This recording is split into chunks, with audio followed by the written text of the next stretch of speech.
Hi, everybody. Happy Saturday. It's Rosie from Brave Sis Project. And, I think it's time for the January 16th to 31st birthday party. So the first thing that I want to do, let's see if I can do it. Wish me luck. Yay. There we go. That is a really beautiful drawing that one of you sent us of the January 16th to 31st birthday party. So I figured rather than look at me, though it might be nice to just share that beautiful drawing for a sec. So let's go through the people in it. Right here, first of all, is Rey Montague, who as a little girl was captivated by the spectacle of a captured German World War II submarine that was paraded across her town at the end of the war.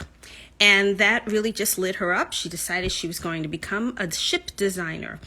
Now, of course, in the 1940s, girls didn't do that, and black girls certainly were still riding in the back of the school bus. So there was no way she was going to be admitted into engineering school, but she found a way anyhow, and ended up becoming the first female ship program manager of any ethnicity at all.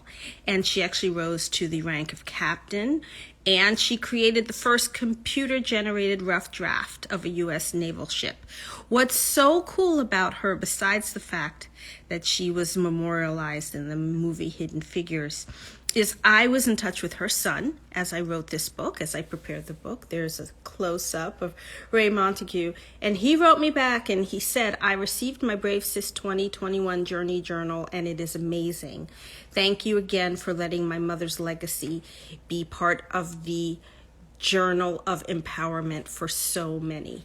And I have to say that writing stories about people, women who've been forgotten by history, connecting with their sons and their daughters and their children when I have been able to, and having that chance to interact is just extraordinary. He's actually coming out with a book about her later this year or in early 2022. So I will certainly be sharing that with you all as it comes along. Now, next to her here is Willa Brown. She was born on January 22nd, 1906. I just love that these women were born over 100 years ago. And look at the great job this artist did with the crayons, the pencils. Sorry, I'm using the French word crayons, pencils. And in fact, I will tell you, we got new Brave Sis pencils that are a lot better than the ones that we originally got. So if you are interested in them, let me know, let us know. Here they are. Let me switch the cam back again. Here they are, same packaging, new ones. The manufacturer also sent me 36 and 48 pencil sets, and I'd love to do that, but the problem is, in order to get them branded with our packaging, I'd have to print 10,000 of them. So if you all know some stores that want to resell Brave Sis pencils and get in touch with me ahead of time, be my guest, let me know. Maybe we can pull it off. Anyway, Willa Brown would become the first black woman to earn a pilot's license in America, the first black woman to run for U.S. Congress, which is pretty awesome to think about this week. She did that in 1946, and she was the first woman to hold both a pilot's license and a mechanic's license, period, of any race. She helped integrate the U.S. Army Corps, and she co-created the first private flight training academy in the U.S. that was owned and operated by an African American. As we think about some of these things, you may say, oh yeah, whatever, that's exciting. Please remember this was the 1940s. How rare would that be to make these kinds of accomplishments at that time in history? She also trained a lot of the Tuskegee Airmen. And before the tragedy of the Tuskegee health experiments, or really torture experiments, they were a very proud squadron of black air pilots in the war. So heads up about Willa Brown. I definitely recommend learning more about her. And next to her is Eva Jassay, who was born on January 20th, 1895. During the Harlem Renaissance, she was a choral conductor.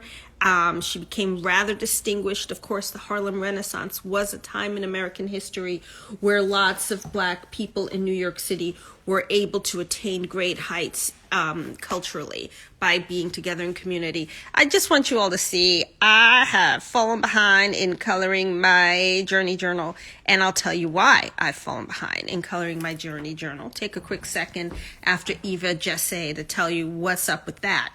Anyway, she collaborated with a lot of the greats of the early 20th century classical music, a lot of the vanguard kind of avant-garde composers, Virgil Thomson and Gertrude Stein, and even a guy by the name of George Gershwin, who was working on a little ditty that ended up being called Porgy and Bess. Maybe you've heard of it.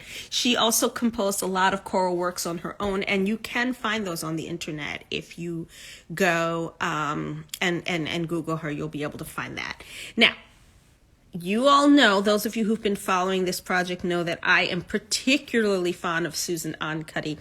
One of the things that was very hard to do was to find a lot of Korean American women to highlight in Brave Sis. There was not a lot of immigration until the 1960s from Korea, so there weren't many women of that time frame that I could find. And also a lot of the Korean immigrants really wanted to assimilate into mainstream white culture and not be sort of, highlighted as being of a, if you will, ethnic minority. There are lots of historical stories behind that, which I'll probably get into more in the 2022 Journey Journal. And I should tell you, one of the reasons that my friends never see me and no one hears from me is all I do on the weekend is write. I am not only working on the Workman 2022 Journey Journal book, and I just finished a really, really fascinating entry today. I'm also working with the illustrator on the 2022 Journey Journal drawings. We just got the first ones of January done, and I gave her back my notes. So I can't wait to share, but y'all have to wait about 8 months before that's out in the market. Susan Ankuddy's parents were the first Korean couple to emigrate to the United States. They fled, of course, the Japanese colonization of Korea, and they turned their home in LA into a resource center for many new Korean immigrants. Susan was born on January 15th, 1915, and she would go on to become the first Asian American woman to join the U.S. Navy, as well as the first female gunnery officer of any ethnicity. Now, I had a quick Facebook chat with her son, Flip, and I've recently also seen a wonderful interview with her on Google. She's no longer with us, but it was pretty cool to see her as an older lady speaking about her time in World War II, and also really cool to correspond with her son, Flip, and to see him in the video. Really cool guy. And then another one, I tell you, this was a great birthday party because Maria Tallchief, I also had a correspondence with her daughter, who is a poet, and she was so excited to know about Brave Sis, and I sent her a copy too. So actually, of the 5 in here, the 3 who had children that I could locate, I was lucky enough to be in touch with all of them. Just a great plus and bonus.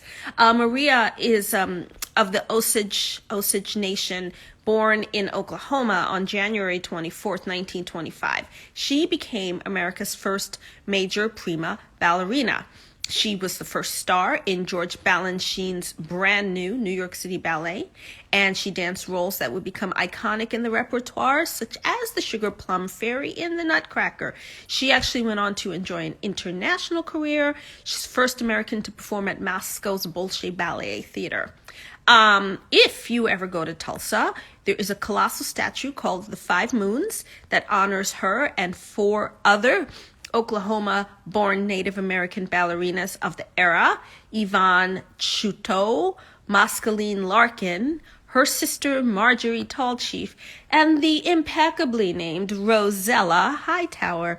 When I was a little kid, carrying that heavy name Rosella, people mentioned her to me as someone to be very excited about. And I thought that was kind of neat that someone else had that name, even though I spell mine with a Z.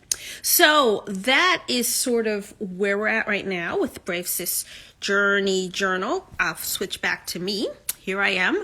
I want to thank you all again for your really nice notes and input about the Journey Journal, how you're using it, what, some of you are using it to plan your daily devotionals or your plans for the day. Others of you are using it to track things like goals and meal planning. Some of you are using it. I heard some high school kids are using it to sort of get their college application process all together. I think that's great. Whatever you want to do, it's the planner without the pressure. It's for you. I am so grateful to everyone who has engaged, who's bought it, who's gifted it to other people. I'm hearing from folks who say, oh, my friend sent me a copy and I love it so much, I'm sending a copy to my friends. There's still 11 months left. So if you want to get your hands on one, we've got the 15% off PIPA sale happening again, PIPPA. What else can I tell you? Look on Instagram, you'll see a photo of me wearing the new apron. Because why not? I needed an apron and you might need an apron too. So I made a Brave Sis apron so you could keep track of the legacy while you make your meals. I'm having a lot of fun with it. It's really great to be in this journey, this voyage of learning about these women, of uplifting their stories and sharing it with all of you and getting your feedback. Again, last word I'll say, if you are not on the Insta track, you really want to get on Insta because I am just uploading stuff all the time. Sometimes it's just motivational stuff. Sometimes it's a hello to a birthday girl. Sometimes it's a special that we have going on. I've teased out a lot of the drawings as individuals. This one is wonderful. This was my mother and my grandmother. I love this. And Marquetta turned it into this wonderful drawing. And then I turned it into that special gift that I made for my mom because I could. And, so there's just a lot going on. There's another coloring. I love hearing from all of you folks. It's really lighting me up. This is a lot of work and it's fun, but it's a little, you do it by yourself. And so when I hear back from you all, it's really encouraging. The last thing I'll say, and some of you've seen this was Jefferson Davis's family portrait. Anyone who knows me, or even if you don't, look at that slave. Look at her. She looks so much like me and my people. When I saw this, I almost fell through the floor. So what's really incredible about that is not only are we learning about history together and sharing, I feel like I'm learning something about myself. I don't know who she is. I'm asking the relatives. I'm not sure we were related, but everyone was related to some extent. But to look in her eyes are so piercing. And I feel like she's looking back at me through the years. Let me show you again. And she's saying what that foremother said to me on Christmas Day of 2019, which was, tell my story. And it's an honor to do. So happy to share that. Color in your birthday party. Let me see what it looks like. Tag Brave Sis Project. Have a great weekend. Celebrate the continuity of democracy and a brighter day for us all. Look forward to hearing from you. Thanks, everybody. Take care. Bye.